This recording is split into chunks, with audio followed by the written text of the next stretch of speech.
नमस्कार, बहुत स्वागत आप सभी का।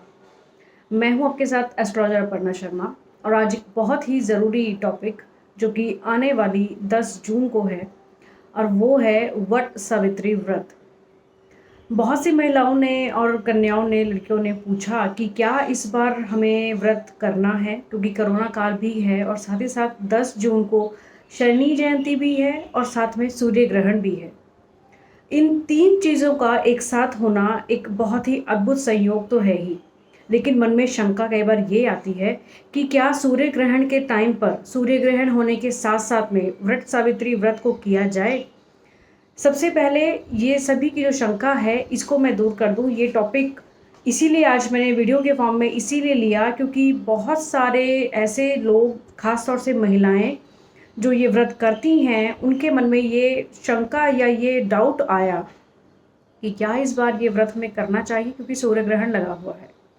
सबसे पहले आप ये बात जानें कि सूर्य ग्रहण जो भारत में है वो मान्य नहीं होगा, उसका जो सूतक काल है वो इस बार मान्य नहीं है।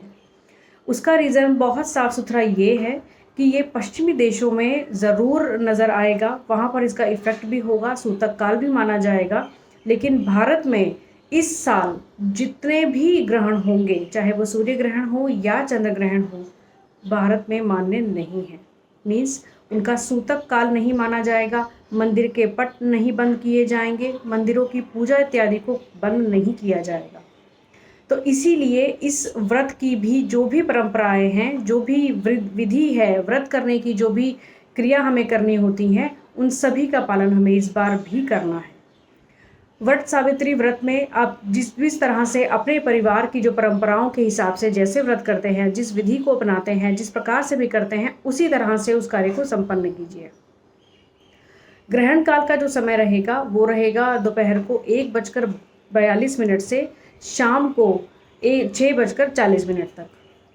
तो इस समय में कुछ प्रिकॉशंस हमें ज़रूर रखने चाहिए, लेकिन व्रत सावित्री व्रत हमें ज़रूर करना चाहिए। इसमें कोई भी शंका नहीं रखनी चाहिए कि सूर्य ग्रहण होने के साथ-साथ में क्या ये व्रत, क्या ये ऐसी पूजा की जाए या नहीं की जाए। ग्रहण के समय में कोई भी पूजा पाठ यदि की जाती है, तो ये तो और ज़्यादा लाभ देने वाली होती है। ये जो संयोग बना है इस बार, इस प्रयोग को आपको जो मैं अब बताने जा रही हूँ, उसको वो लोग ज़रूर करें जिनका अभी तक विवाह नहीं हुआ। वट सावित्री व्रत वैसे तो विवाहित महिलाएं जो होती हैं वो करती हैं, लेकिन ऐसे बहुत सी कन्याएं हैं या ऐसे पुरुष भी हैं समाज में जो बहुत बार सिर्फ इस बात के लिए कांटेक्ट करते हैं कि अब तक उनका विवाह संपन्न नहीं हुआ है और उनकी जो उम्र है वो बढ़ती जा रही है।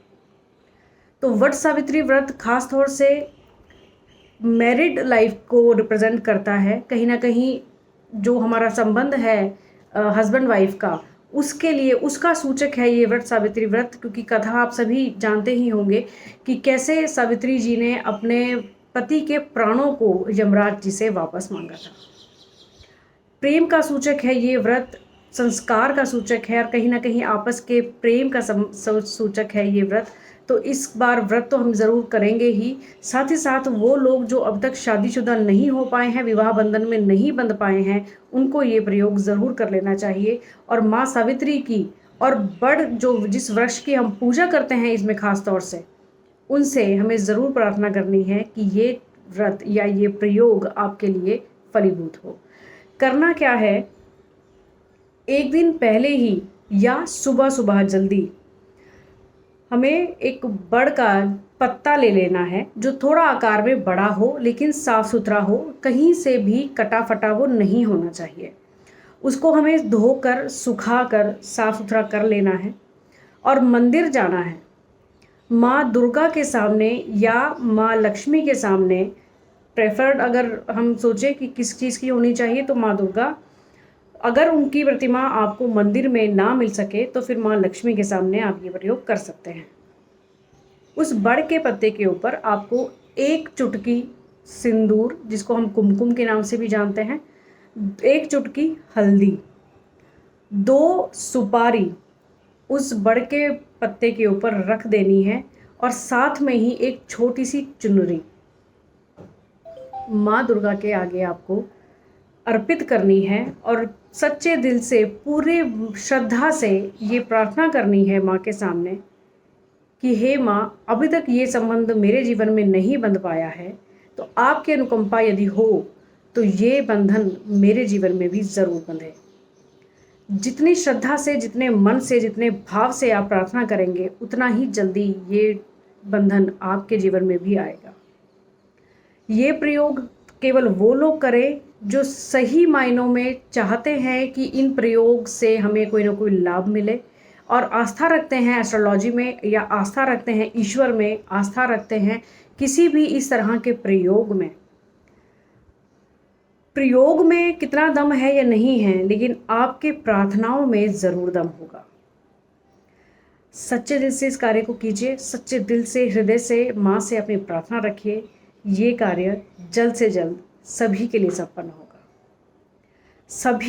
सभी प्रकार की सुख, स्वास्थ्य, दीर्घायु, सभी प्रकार की संपन्नताओं की प्रार्थनाओं के साथ आज का ये वीडियो संपन्न करती हूँ।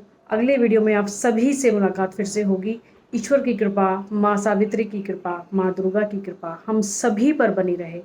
मुझ पर, आप सभी मेरा परिवार हैं, उन सभी पर कृपा करें ईश्वर। नमस्कार।